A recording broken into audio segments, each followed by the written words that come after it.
Hello. My office is a mess because I'm in a conference now. I'm not actually in one, I'm in two that are held virtually simultaneously. I want to give some feedback about the SlideShare activity. You'll notice that the directions had an item about cite the slide you're referring to. The purpose of that was to reinforce what you're going to be doing or are doing now, I hope by now, working on your proposal.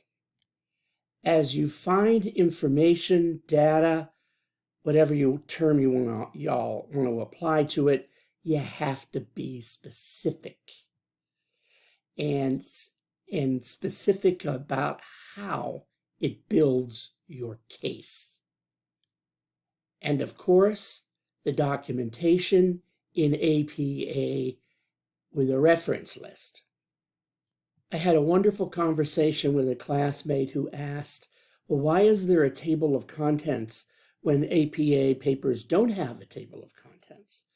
And that is because in the business world, if you had a substantial report, you would have a table of contents. The table of contents is a tool to assist the reader to understand the overview and to immediately go to the information being sought. It's just like a textbook or any book you want to read. You might look at the index and say, I want to go to that first. No difference. Secondly, I commented on how so many people did such a good job of analyzing with a beginning, a middle, and an end.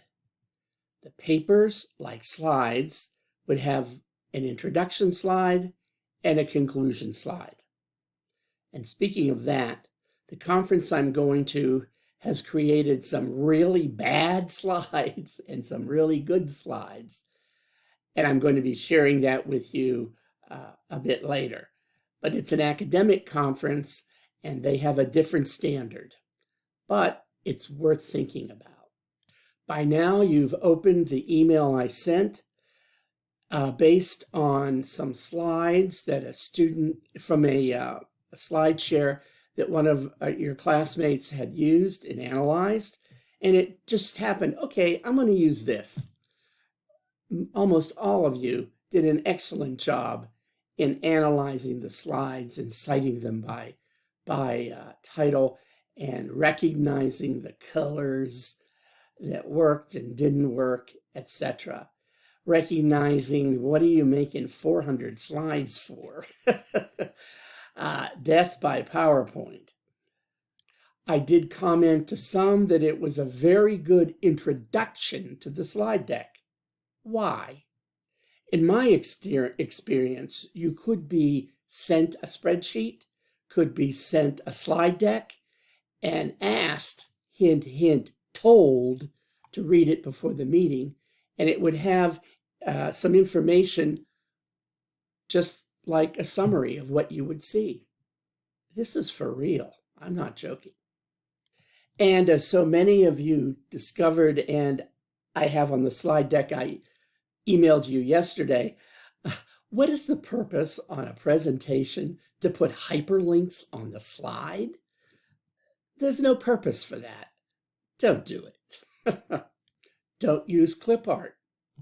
And that made me ponder, if some of these slide decks were so big, and you may have noticed that they come from consulting firms, who would trust them if they saw bad slide decks? Now, I happened to Google one to send an email, and guess what? That consultant business is gone, non-existent. Can you cite a slide deck?